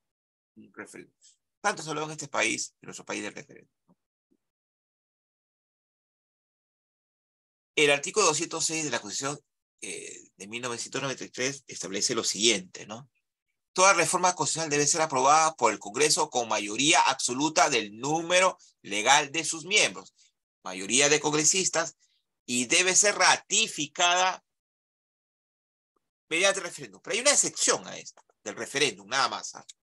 Se puede omitir el referéndum cuando el acuerdo del Congreso se obtiene en 2 legislaturas ordinarias sucesivas o una votación favorable en cada caso superior a 2/3 del número legal de congresistas. Es decir, que las 2 legislaturas ordinarias sucesivas se vota en 2, la reforma se vota en estas 2 legislaturas, debe contar con 2/3 del número legal de congresistas. Saque en línea, son 130, más de 80 votos. ¿Sí? La ley de reforma constitucional no puede ser observada por el presidente de la República. Esto le da más autonomía y más fuerza al Parlamento. La iniciativa de reforma constitucional corresponde al presidente de la República, con aprobación del Consejo de Ministros a los congresistas y a un número de ciudadanos equivalente al 0.3% de la población electoral o firmas comprobadas por la autoridad electoral. Entonces, se puede omitir para reformar un artículo de la Constitución, que en principio la Constitución debería ser sólida, se requiere, en un principio, puede ser por iniciativa del gobierno, puede ser de los propios congresistas, o puede ser también, digamos, y debe ser también sometida a referéndum, a la consulta popular. Sin embargo, se puede omitir el referéndum vía el mecanismo señalado por la propia Constitución. Bueno. Por eso, políticamente se hablaba de que se debe dar una nueva constitución a algún sector de la población de la izquierda, sobre todo decía una nueva constitución, y el interés era precisamente cambiar el sistema económico, porque lo demás tiene un aspecto social muy fuerte. ¿Eh? La constitución peruana de 1993, ¿eh? yo me atrevería a decir que tiene un fuerte componente socialista. Lo único que sería distinto sería la economía social de mercado. ¿No? Entonces, una posición medio de centro, de izquierda, nuestra constitución. ¿Ah? Pero algunos decían, bueno, no es necesario cambiar la constitución, sino hacer las reformas constitucionales pertinentes. Materia y discusión para rato. Muy bien. Nos hacen 2 preguntas, la doctora dice acá. Muy buenas noches. En el derecho penal existe algo llamado societas delinquis potes versus societas delinquis no potes. Y si en estos últimos se ve que las personas jurídicas no cuentan con responsabilidad penal, entonces, ¿cómo es que se actuaría ante una falta grave de estas con respecto a los derechos humanos?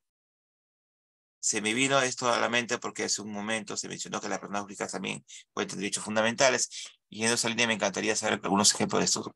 Bueno, a ver, un ejemplo, vamos a ver. De tiempito ya tenemos todavía una larga, una parte considerable de exposición. A ver, ¿quién responde por las personas jurídicas? Yo también tengo una maestría en Derecho Empresarial, recuerdo, desempolvando mi conocimiento. Responden los representantes legales. Responden los representantes legales. Entonces, ellos responden, ojo, porque puede haber delitos que cometan las personas jurídicas, sí, y que puedan vulnerar derechos fundamentales, las personas jurídicas, sí, también. ¿Quiénes responden? Sí, responden que a mi entender, a mi modesto entender, los representantes legales, ¿no? Cosa que yo recuso porque detrás de estas personas legales está todo un directorio. Entonces, deberían responder todos. Creo que el profesor Mini también, el profesor de Derecho Penal de la Católica también tiene esa misma posición, me parece.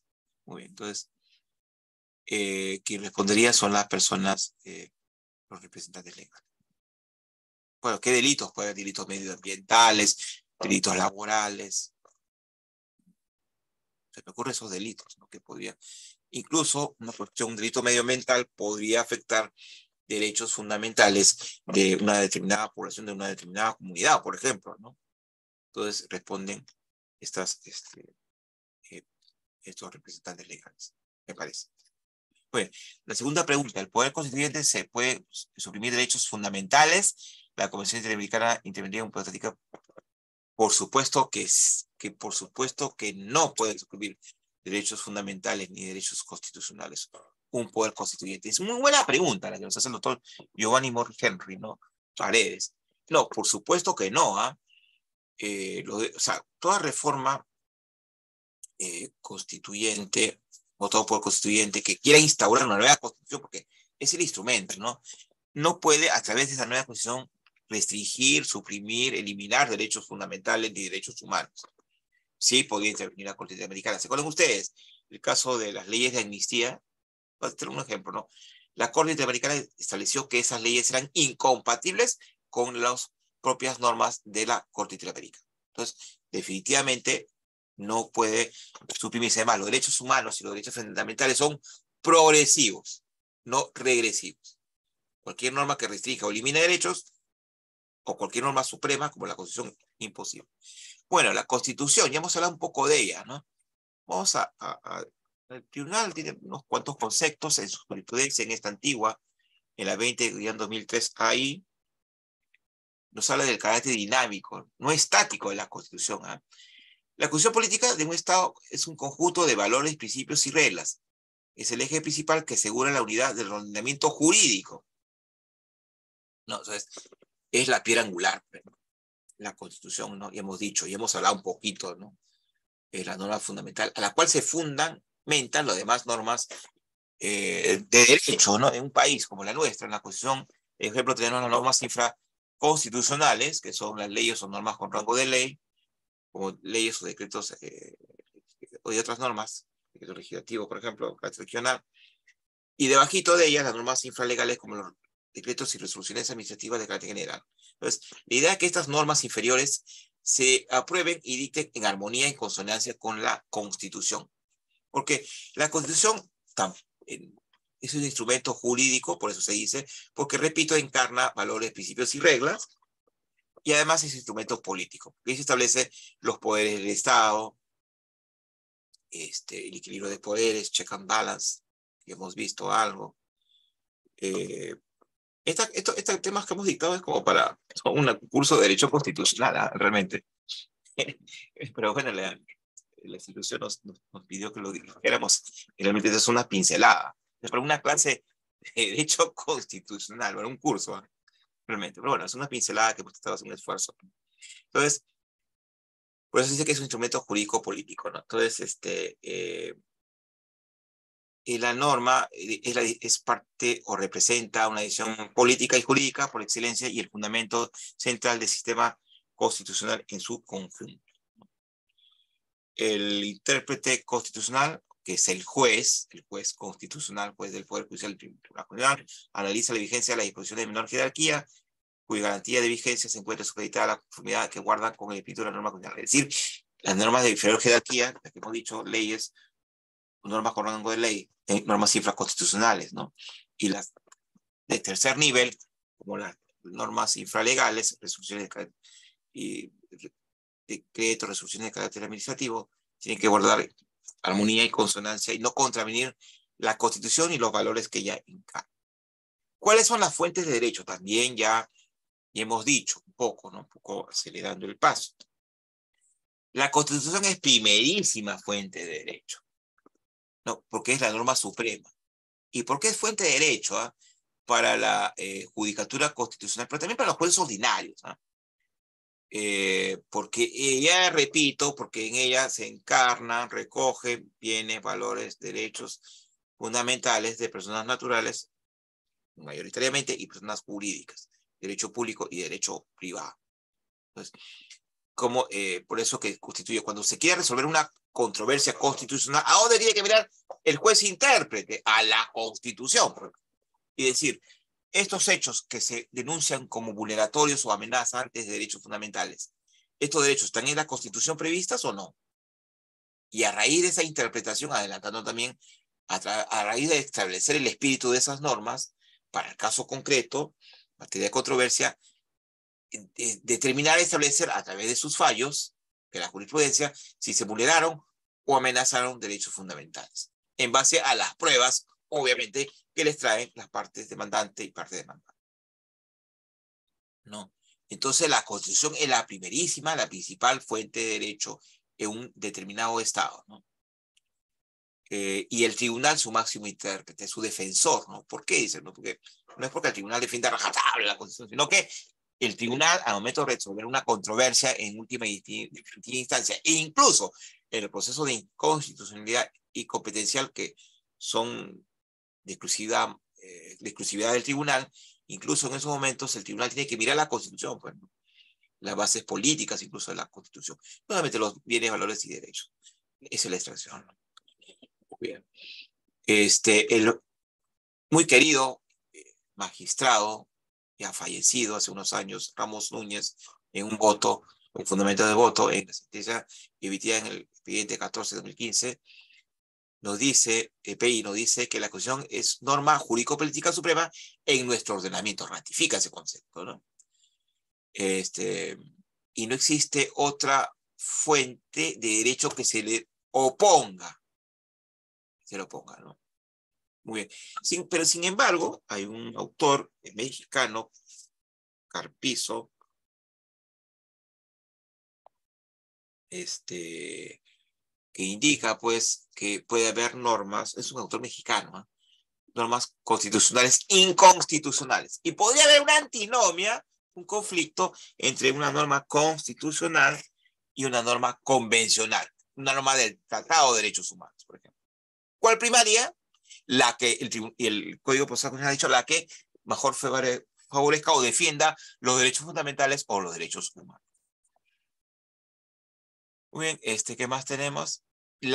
Además, ¿cuál otra fuente de derecho? También ya lo hemos venido diciendo, ¿eh? Importantísima, las sentencias del Tribunal Constitucional, ¿no? Porque estas sentencias, en los procesos constitucionales de libertad y en los otros, constituye o se constituye cuando se interpreta la Constitución, no, la Constitución. Sí.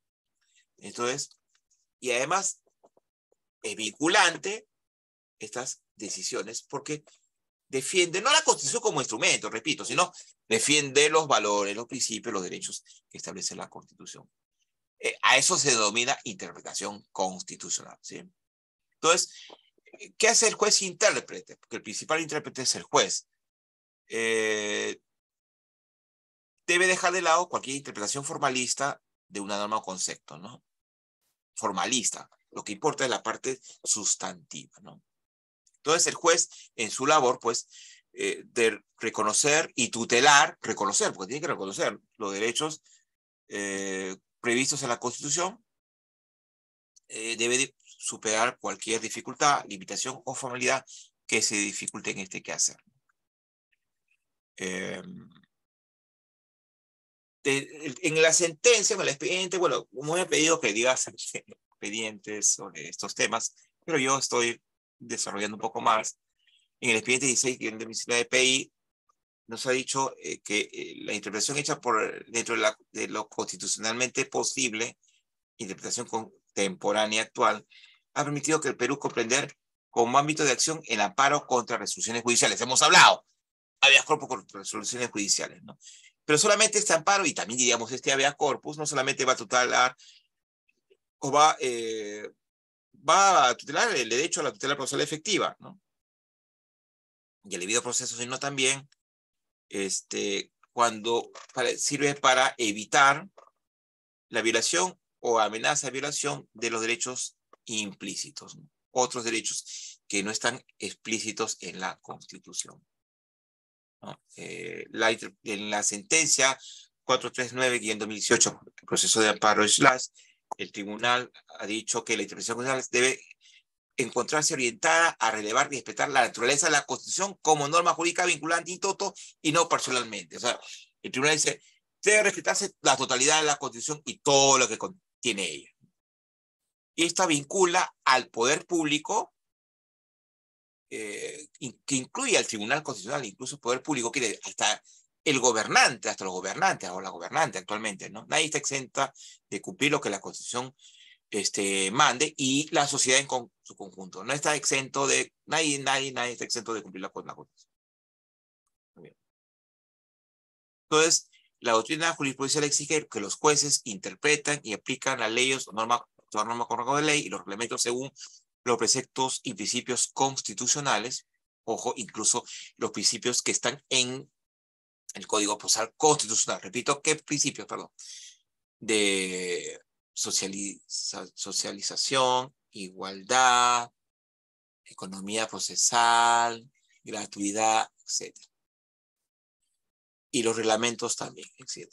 Entonces, las sentencias del Tribunal Constitucional y de la Judicatura Constitucional del Poder Judicial también son fuentes de derecho, fuentes de primerísima importancia. La Constitución es la norma jurídica suprema del Estado, tanto desde su punto de vista objetivo y estructural como desde su punto de vista subjetivo e institucional. Antinomias y lagunas normativas, el último punto. Es una laguna, una antinomia normativa. Ya para pasar las preguntas finales. Puede haber una antinomia o un conflicto normativo entre una norma infraconstitucional con otra norma infraconstitucional. O sea, un conflicto entre leyes, por ejemplo. Pero puede haber también una antinomia entre una ley, una norma infraconstitucional con la Constitución. ¿Sí?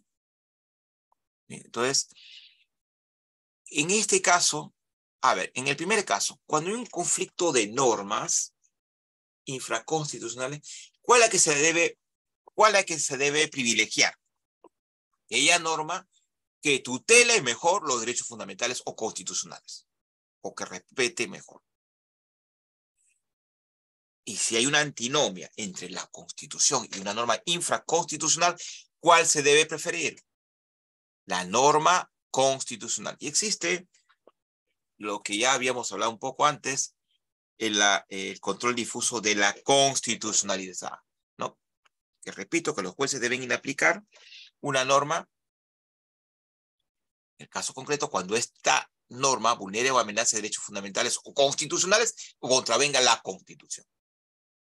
Entonces, en estas sentencias, aquí un poco confusa, pero lo hemos podido mencionar en el expediente 1805 de 2022, proceso competencial, /TC, y hay varios, nos habla para desestimar esta demanda, perdón, cumplimiento, ¿no? Competencial, nos habla de las interpretaciones de las normas del Jurado Nacional de Elecciones, ¿no? Entonces, habla en todo caso de la jerarquía normativa. Pero más claro, tenemos el tema en esta sentencia, en el expediente 3499-2022, proceso de habeas corpus. Hay una pregunta que nos hace interesante, Giovanni, después le responderé. En el ejemplo, en el ámbito de penal se viene empleando ampliamente la notificación electrónica. Esta sentencia es muy importante, ¿eh? Es nueva.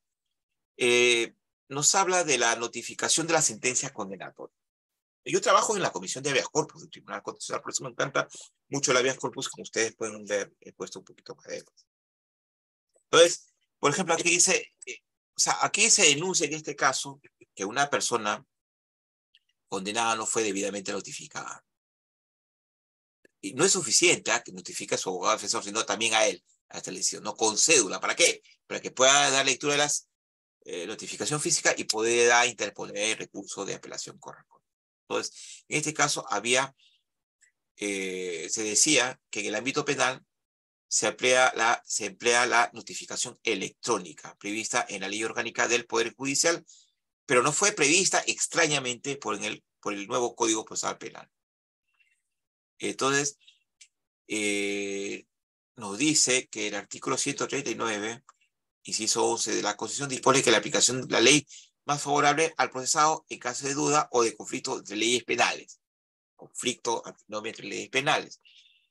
¿Cuál se debe aplicar? La que sea más favorable. Entonces, en este caso, se estableció que la regulación contenida en el artículo 155E de la Ley Orgánica del Poder Judicial disponía la notificación mediante cédula de las sentencias que pongan fin a la instancia. O sea, notificación física que,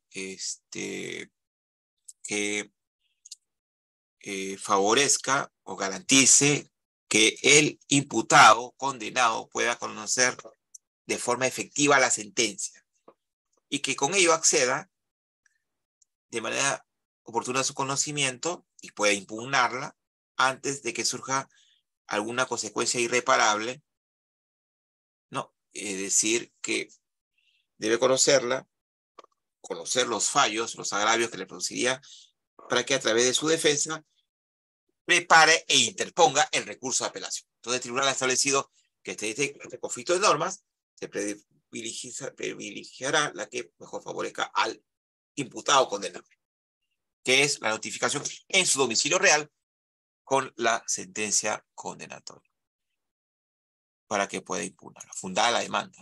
Después tenemos la sentencia emitida en el expediente 175-2017 proceso de amparo, que concierne a la edificación de una norma en ejercicio de control difuso de la constitucionalidad, lo que veníamos diciendo.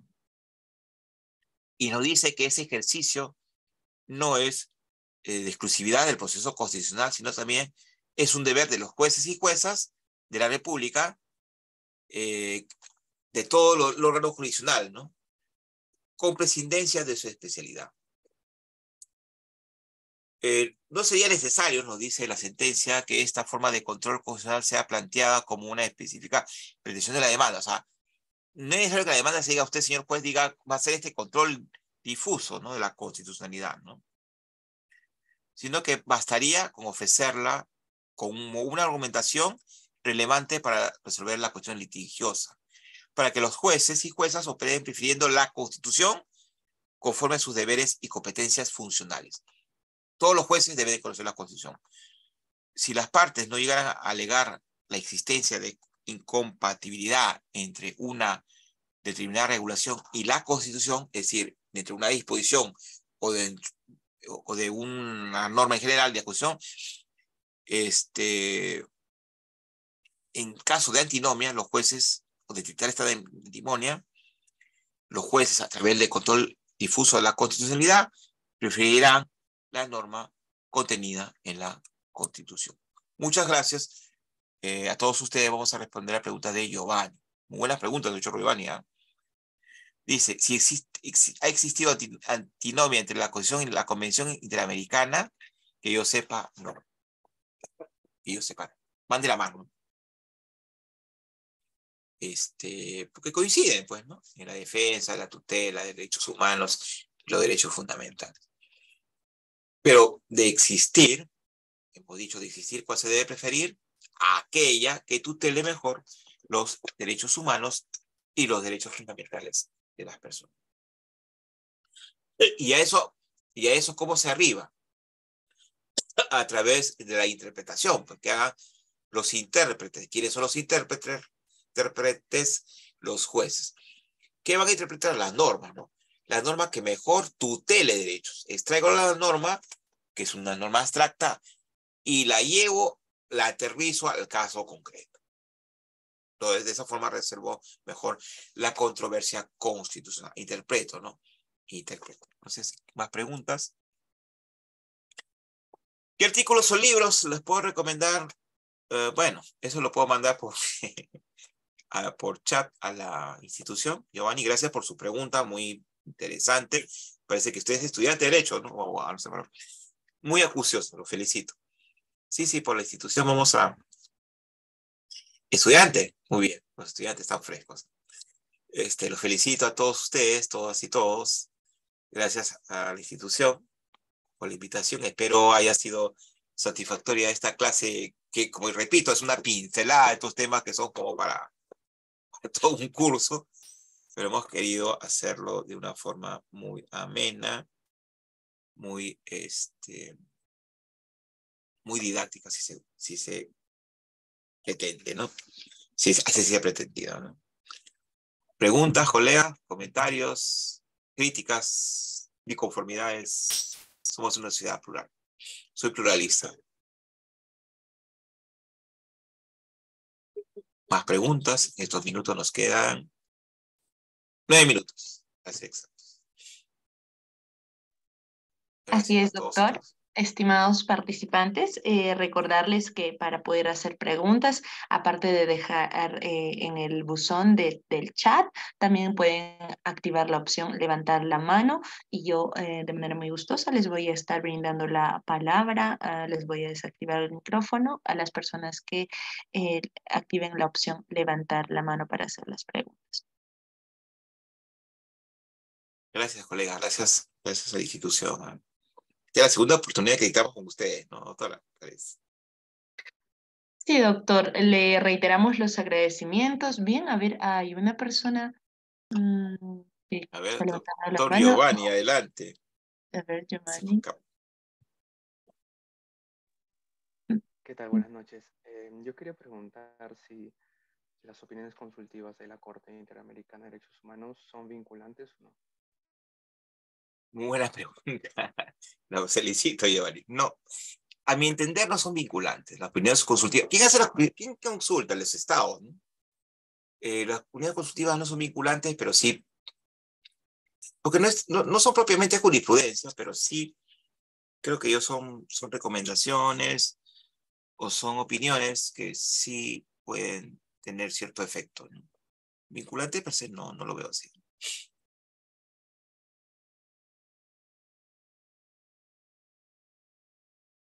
Una otra pregunta, colegas, futuros colegas.